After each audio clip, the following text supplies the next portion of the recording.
Point commun, l'émission, sur Radio RGB 99.2 et radio-rgb.net. Prochainement, à l'affiche. Bonjour McNamore. Bonjour. Vous êtes en concert le 18 février prochain au Forum de Vauréal, concert qui est organisé en partenariat avec Point commun, la nouvelle scène nationale de Cergy-Pontoise. Vous venez en compagnie de vos musiciens et de Loïc Lantoine. On a dit de vous deux voix de la chanson pas chantée, humanistes, qui vont présenter à l'occasion de ce concert les fruits saisissants de leur œuvre commune, fière et tremblante.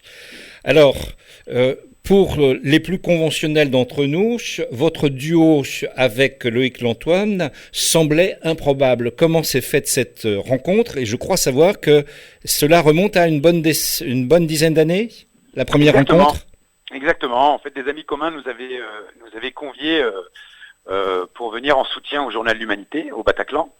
Et on nous avait demandé de faire se croiser deux textes qu'on avait dans nos répertoires respectifs, à savoir L'usine, un texte du premier album de La Canaille, et Mauvais ouvrier, du deuxième album de Loïc Lantoine.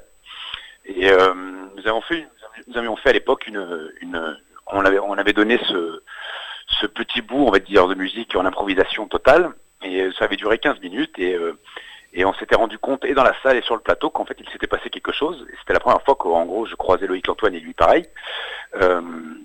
Et après cette performance, on a sympathisé et on s'était dit que il fallait creuser et que le premier qui en avait l'occasion appelait l'autre. Et c'est moi qui ai eu l'occasion 8 ans plus tard, parce que j'étais artiste associé au Scène nationale du Jura. Et l'idée c'était de monter une nouvelle création, et j'avais envie de faire un pont entre justement cette chanson française et le rap, pour montrer aux gens que du coup il y avait une vraie filiation poétique. Ouais. Et Loïc Lantoine est apparu comme une évidence, et du coup on s'est rappelé, et puis on a pris le temps, et on a eu plusieurs sessions de résidence, et au bout du compte on a monté un répertoire qui devait jouer qu'une fois, parce qu'on n'a pas envie de sauter les étapes, et après cette première on s'est dit il faut continuer, donc on a dit on va enregistrer ça, on va sortir un album, et puis et espérer une tournée digne de ce nom après. Oui. Et nous voici, fiers et tremblants. Album sorti en septembre 2021, qui comporte 9 titres. Et la tournée, vous l'avez engagée, entamée depuis décembre dernier, jusqu'à mars prochain. Est-ce que... même beaucoup plus. Effectivement, j'allais vous poser la question. À la base, à l'origine, ça ne devait être qu'un spectacle. Et fort du succès, j'imagine, rencontré, vous vous dites, pourquoi arrêter en si bon chemin? Exactement, et puis surtout que ça fait sens aussi sur nos routes respectives artistiques. Ouais, donc à l'endroit où on est, ça nous parle. C'est-à-dire que du coup, nous, Loïc comme moi, on est friands de projets en tout cas qui fusionnent, les cases nous étouffent souvent avec Loïc, donc on a l'habitude lui comme moi de mener plein de spectacles différents avec des musiciens différents, avec des directions artistiques différentes, et ça pour nous c'est vital, parce que c'est une manière de se renouveler, d'apprendre, d'échanger, et c'est le but aussi de la musique, quoi. Loïc Lantoine, poète, diseur, conteur, slameur, chanteur et bien plus encore, chantre de la chanson pas chantée, comme j'aime à répéter depuis bien des années, parce que je le connais et j'apprécie depuis bien des années. Et vous, McNamore, fondateur et leader du groupe La Canaille, groupe que vous avez créé, je crois, en 2005, une voix bien singulière dans le hip-hop, voire le rap français, et vous, ce qui vous nourrit, c'est cette soif d'humanité, l'un comme l'autre, cette soif d'humanité dans un monde normé, borné et insensible. Vous étiez fait, en effet, pour vous rencontrer, mais fier et tremblant. On est dans un contraste, voire dans un contraire. En fait, du coup, quand on était en train de réfléchir à ce répertoire qu'on devait mettre en place à l'époque, on s'était dit, il nous fallait un fil directeur pour justement après imaginer toutes les thématiques dont on allait parler. Et on a beaucoup échangé par SMS. Et effectivement, après, on se disait, alors quels sont nos points communs? On commençait à lister un peu tous les points communs qu'on avait. Et effectivement, à la fin, du coup, Loïc Lantoine me dit, il m'écrit par SMS, il me dit, effectivement, nous regardons le monde par le même belvédère, fier et tremblant. Et quand il m'a écrit ça, je me suis dit, voilà, le voilà mon fil rouge que je recherche, fier et tremblant, effectivement, parce que je pense que ce sont les deux adjectifs qui correspondent le mieux à toutes les thématiques qu'on a explorées, lui comme moi, avec plein d'albums et plein de chansons dans notre répertoire. Nos thématiques sont tantôt fières, tantôt tremblantes, oui. Parce que je pense que on a ça en nous, quoi. On a plein de doutes, et en même temps une fierté de nos origines sociales, une fierté aussi qu'on a envie d'assumer aussi, nous tous les deux issus de milieux modestes, on n'a pas trop envie de courber les chines. Et en même temps, on est très humble aussi par rapport à notre parcours, à l'avenir. Et donc du coup, on s'était dit que c'était la matrice idéale pour en tout cas explorer un peu plein de thématiques nouvelles, quoi. D'un côté, il faut être combatif et de l'autre, il faut aussi savoir accepter sa vulnérabilité, ce qui n'est pas toujours facile, en quelque sorte à point fermé et à cœur ouvert. Exactement, c'est un peu ça. Est-ce que pour autant c'est une démarche politique? D'ailleurs, vous, à l'occasion d'une interview, on vous pose la question, est-ce que Fier et Tremblant, c'est une forme de manifeste au monde ouvrier, aux prolétaires, aux petites gens, et vous êtes un peu, critique sur le mot manifeste. Vous considérez que c'est pas vraiment votre démarche, cette notion de manifeste. Vous n'êtes pas dans une démarche extraordinaire. Non, mais parce qu'en fait, pour nous, ça ne commence pas maintenant, à rendre hommage au milieu modeste et au monde ouvrier au sens large du terme. On a toujours fait ça, avec Loïc. En gros, nos héros ordinaires sont les petites gens, toujours depuis le départ, parce que c'est notre terreau, on est issus de là. Donc on ne joue pas un rôle, on parle de nos amis, on parle de nos parents, on parle du monde dans lequel on a grandi. Et ça a été toujours quelque chose qui nous a tenus à cœur, dans toutes nos chansons, qu'on a fait par le passé, et toutes nos créations qu'on défend. Donc manifeste, non, parce que ça voudrait dire que c'est une nouvelle posture. Non, nous on est dans la continuité de notre travail. Et alors, est-ce que c'est politique? Évidemment, mais par contre, ça l'est de fait. Ça ne l'est pas parce qu'on a une volonté particulière à être politique. Ça l'est de fait parce qu'à partir du moment où quelqu'un issu des milieux modestes s'exprime, c'est de fait politique. Voilà. Il n'y a pas à forcer à grossir le trait. Moi, je n'aime pas quand c'est des textes qui sont trop comme des slogans, une succession de slogans. Moi, j'aime l'intime, Et donc, du coup, on est politique par cette traversée intime, en tout cas, des personnages qu'on dépeint dans le spectacle, quoi. On sait que notre société est, dure, pour ne pas dire davantage, concernant les faibles. Notre société ne fait pas de place pour les faibles. Au contraire, elle les broie. Vous, c'est un peu en réaction avec cette époque dans laquelle nous sommes aujourd'hui. Vous dites pourtant, l'artiste doit être le reflet de son époque, l'air du temps. Mais de quelle époque parle-t-on? Et surtout, quelle critique portez-vous sur l'époque dans laquelle nous sommes, vous et nous? C'est-à-dire que du coup, cette république de la méritocratie, cette république des gagnants, il faut être un gagnant.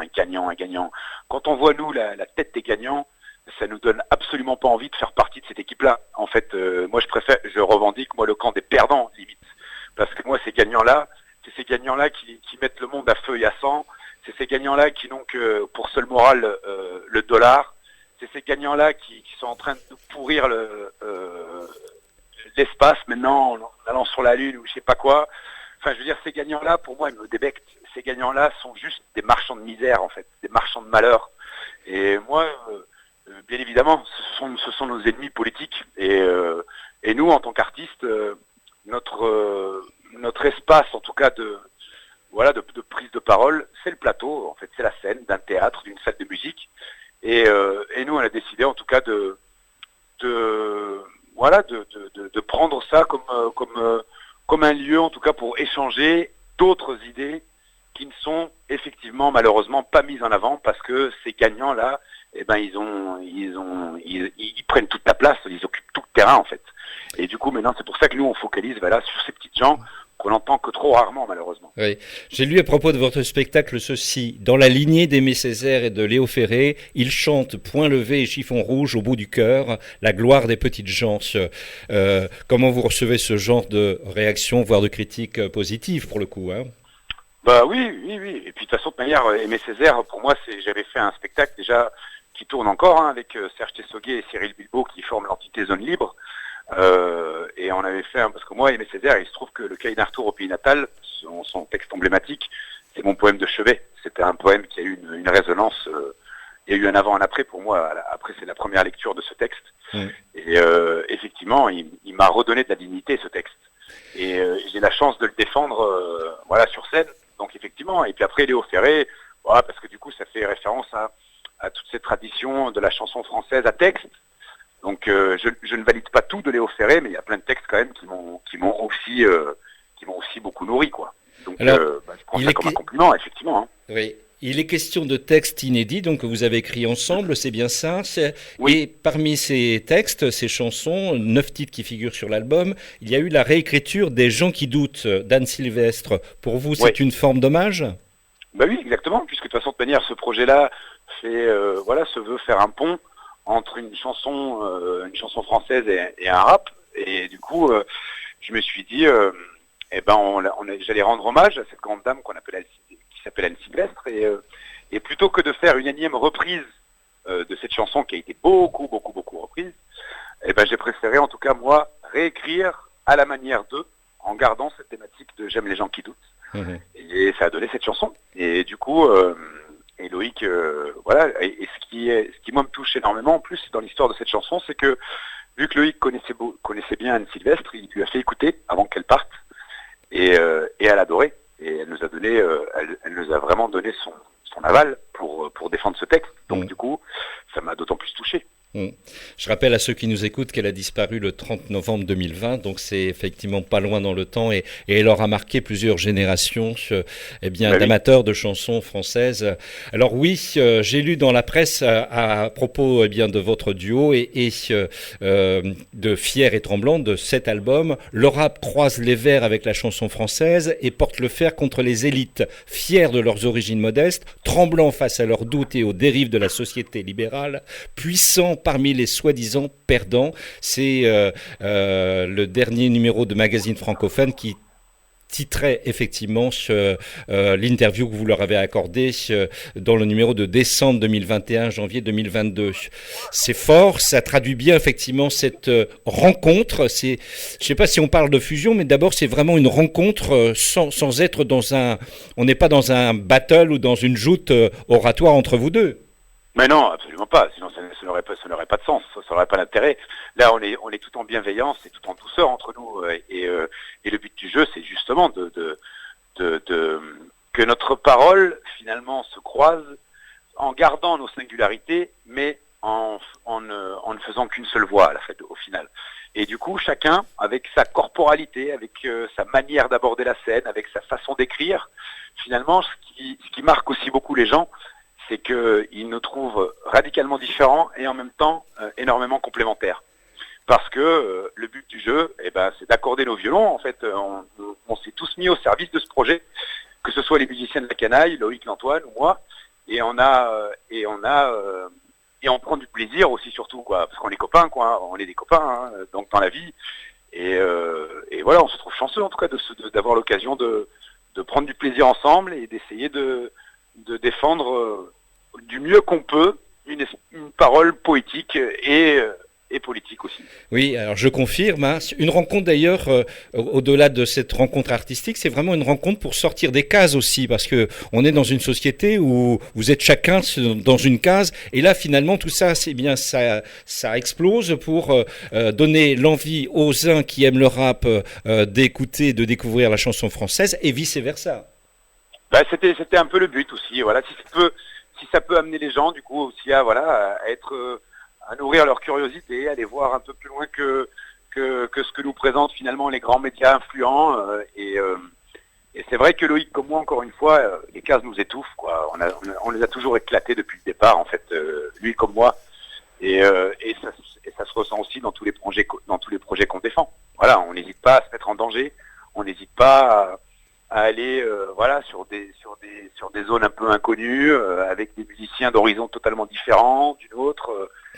Voilà, c'est ce que je disais au début de l'interview. En fait, moi, j'ai l'impression que c'est comme ça que je grandis.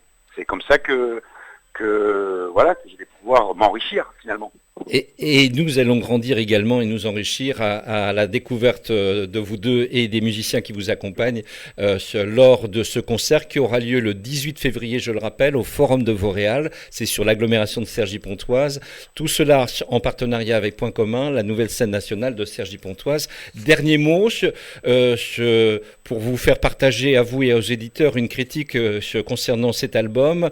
Les voici donc fiers et tremblants, sous de mots M-A-U-X, ivres de mots M-O-T-S et gorgés d'idéaux. Les voici donc, mélancoliques poètes qui affirment pourtant aimer à mort la vie. On tombe dans cet album comme dans un bon roman, en savourant ses récits et ses mots avec une impatiente attention d'une chanson à l'autre, en dégustant sa poésie poussive et sa musique et sa vive musicalité. C'est un coup de cœur de bulle de culture que j'ai pu trouver sur les réseaux sociaux et sur la toile, comme on dit. J'imagine que ça montre effectivement le bon accueil qu'a reçu à la fois cet album et ce spectacle. Bah ouais, on est content, on est très content.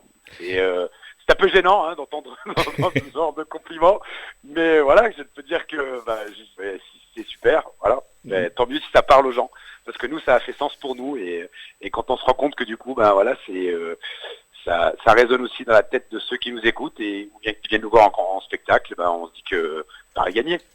Merci à vous, un grand merci Marc Namour. Vous saluerez de notre part Loïc Lantoine et les musiciens qui vous entourent, qui vous accompagnent dans cette belle aventure. En tout cas, nous on confirme que c'est une magnifique réussite, c'est sensible, c'est sublime. Autrement dit, il faut aller vous découvrir sur scène. Merci beaucoup. Merci.